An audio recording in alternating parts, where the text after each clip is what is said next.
They said she had no voice. They said she was born to serve, to be silenced, to be forgotten in the dust of a man's footsteps. 1400 years ago, the deserts of Arabia were dry not just of water, but of mercy.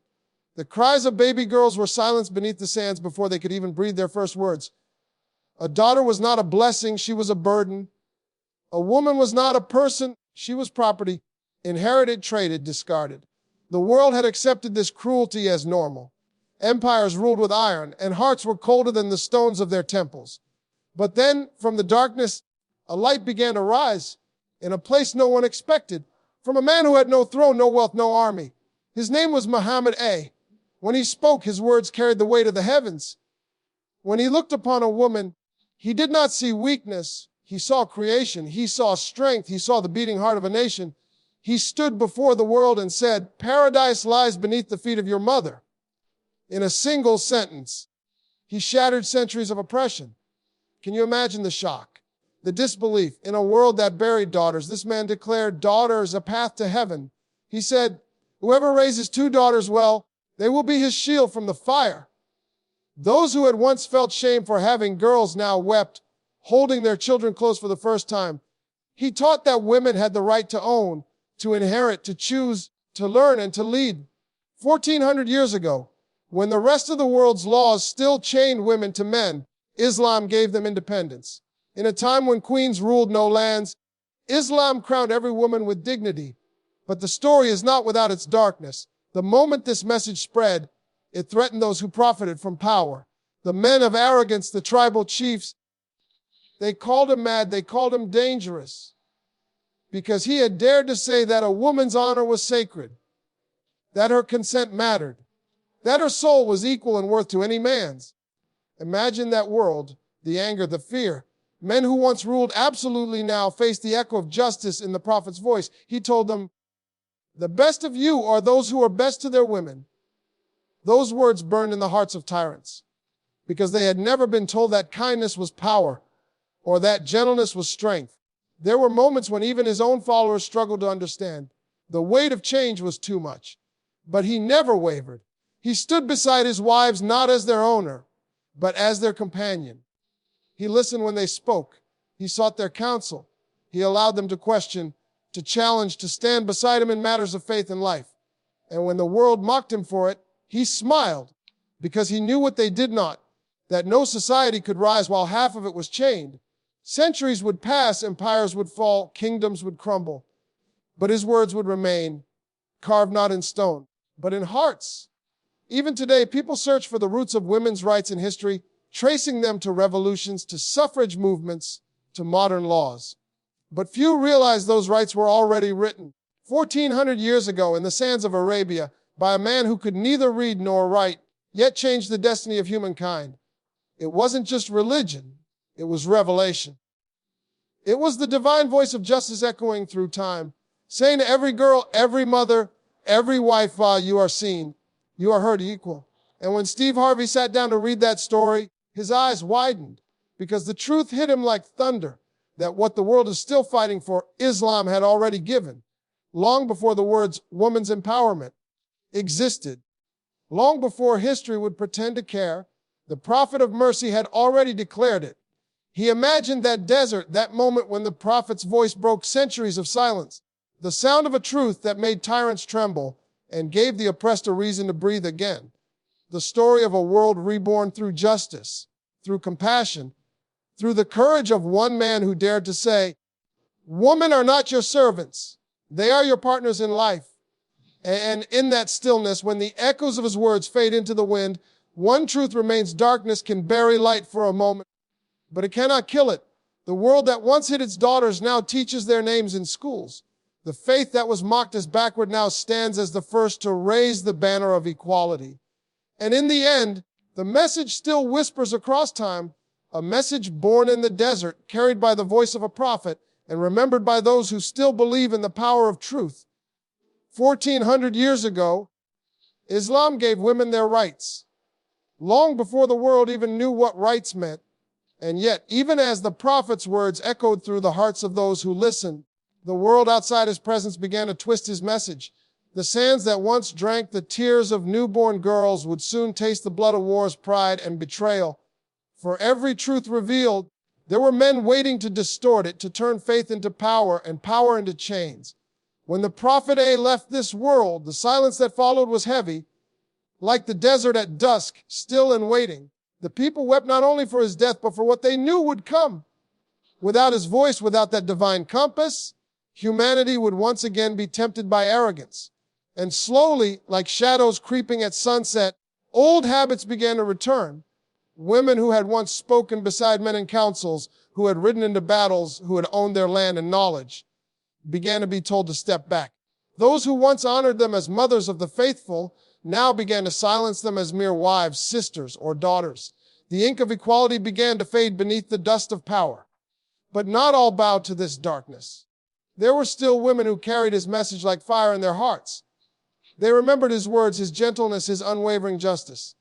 One of them, Aisha, the prophet's beloved wife, stood like a storm in an age of confusion. She was no ordinary woman. She was a scholar, a warrior of truth, a voice that would not tremble before men who sought to erase what had been given. She taught thousands. Men would travel across deserts just to learn from her. And when the world questioned her right to speak, she answered not with defiance, but with knowledge so vast that even the greatest scholars bowed their heads. She was proof that the prophet's vision was not a fantasy. It was alive, breathing through her words, through every lesson she gave. Yet as generations passed, kingdoms rose in the name of faith, but not always in the spirit of it. Palaces glittered, gold thrones shone, but the message of mercy began to be buried beneath layers of pride. The words, "Wa woman are your partners," became whispers among the stones. And still, somewhere deep in the world, a mother would whisper to her daughter before she slept, "Remember who you are. You are not lesser. You are not a mistake." Those quiet lullabies kept the truth alive when the world forgot it. Centuries turned like pages, empires shifting from sand to stone, from parchment to power. The message spread far beyond Arabia, across oceans, across continents. But in the process, the essence was often lost. What was once revelation became ritual. What was once justice became habit. Steve Harvey's eyes stayed fixed on the page as he read these accounts, his heart heavy. He wasn't reading mythology. He was reading history. Real stories of women who led armies, who debated scholars, who were judges, poets, and healers. He read of Fatima, the prophet's daughter, who stood in defense of truth even when her voice shook. He read of Khadijah, the first believer, who gave her wealth, her strength, her everything for a cause greater than herself. And yet the modern world, his world, barely knew their names. It had erased them, replaced them with caricatures and lies. He realized how the narrative had been twisted, not by the faith, but by those who feared its power. Because what kind of world would it be if every woman realized she was already free? The room around him grew still. The lights dimmed in his mind, and the words began to move like a film, scenes playing in his imagination. He saw the ancient markets of Mecca, the glow of lanterns, the cries of merchants. Then the moment, the one that changed everything, when a man stood before a blood-soaked crowd and spoke of compassion, of justice, of equality. He saw faces turn from confusion to awe. He saw mothers weep as they were honored for the first time. He saw men tremble as their pride was stripped away. He saw faith not as a religion, but as a revolution. But then the image changed. The world darkened. He saw centuries flash by. Scholars arguing, kings fighting, laws rewritten. He saw the message buried again beneath culture, politics, and fear. He saw a world that used religion not to uplift women, but to control them. And yet he also saw sparks, hidden flames scattered through time, women who refused to disappear. Fatima al-Fihri, who built the world's first university. Lubna of Cordoba, a mathematician in the heart of Muslim Spain. Nisaba bint Ka'b, who fought in battle to defend the Prophet with her sword and shield. Each name was like thunder in a forgotten sky.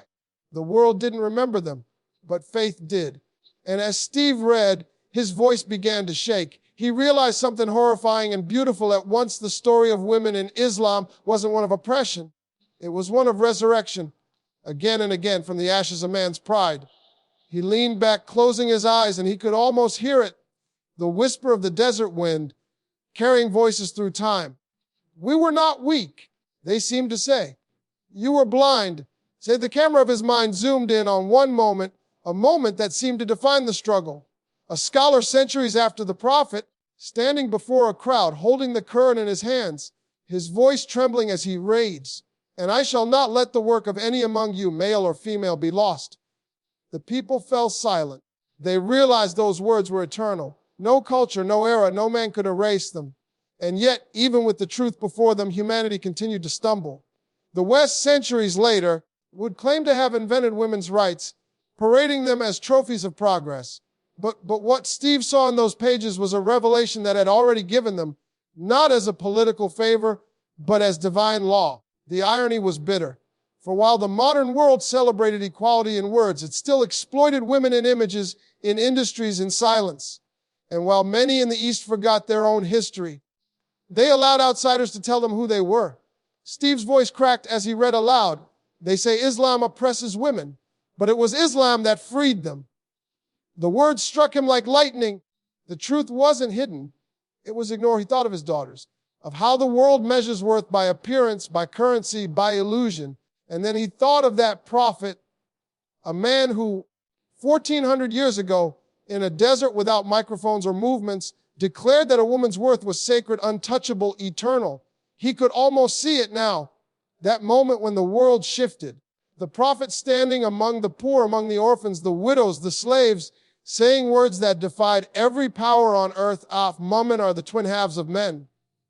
In the silence that followed, even the wind seemed to stop, because those words were not human, they were divine, but not everyone accepted them. Some fought. Some plotted in the dark to twist the message. And over time, as dynasties rose and fell, as pride returned, the same arrogance that had once buried daughters now buried truth. Steve could feel it, the sorrow of history repeating itself. How many times had humanity been given light, only to close its eyes? How many times had truth been turned into tool, mercy into weapon? He kept reading. The next pages were filled with stories that tore his heart open, women who were silenced not by the faith, but by those who forgot its essence. Scholars erased their names. Writers removed their stories. Rulers hid behind religion to justify control. The same faith that once liberated them was now used as a chain. But then, amid the despair, came stories of revival, of faith reawakening, of voices rising once again from the ruins. He read of women in Baghdad teaching theology when Europe was still in its dark ages. He read of queens who ruled justly, of poets who wrote verses that shook kings. He realized the darkness never truly won. It only delayed the dawn. The prophet's message had never died. It was there, hidden in every mother's patience, in every daughter's courage, in every woman who refused to be silent when silence was safer. As Steve turned another page, he imagined himself standing in that ancient desert, the same sands where the prophet once walked. The night sky was endless, stars scattered like diamonds over black velvet. And in that stillness, he could almost hear the voice, calm, steady, unbreakable, of, "Do not oppress women, for they are your trust from God." It was not a command born of fear, but of love, not of authority, but of mercy. He saw the prophet's companions, warriors hardened by battle, lowering their heads in shame and awe as he said those words. Men who once believed might made right were now learning that real strength was in compassion. Steve whispered to himself, how did the world forget this? He thought of how the prophet used to stand when his daughter Fatima entered the room, how he would kiss her forehead and seat her in his place. That single gesture in that ancient world was a revolution greater than any law. Because in that moment, he showed what every man must learn. That respect is not given to power, but to purity. Steve felt his throat tighten. He could feel the weight of time pressing down. 14 centuries of misunderstanding, distortion, ignorance. And yet he could also feel something else. Hope. Because despite everything, despite war, politics, and corruption, the truth still survived. It survived in scripture, in stories, in hearts that refused to forget. It waited for people to open their eyes again. He realized that this story wasn't just history. It was prophecy, a cycle of revelation, rebellion, and return. Every time humanity strayed too far, the message would resurface through someone brave enough to speak.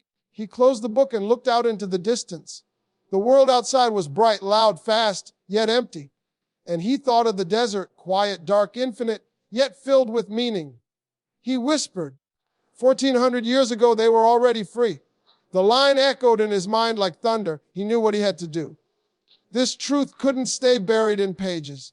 It had to be spoken, told, lived. So he began to tell it to the cameras, to the crowd, to the millions who would listen.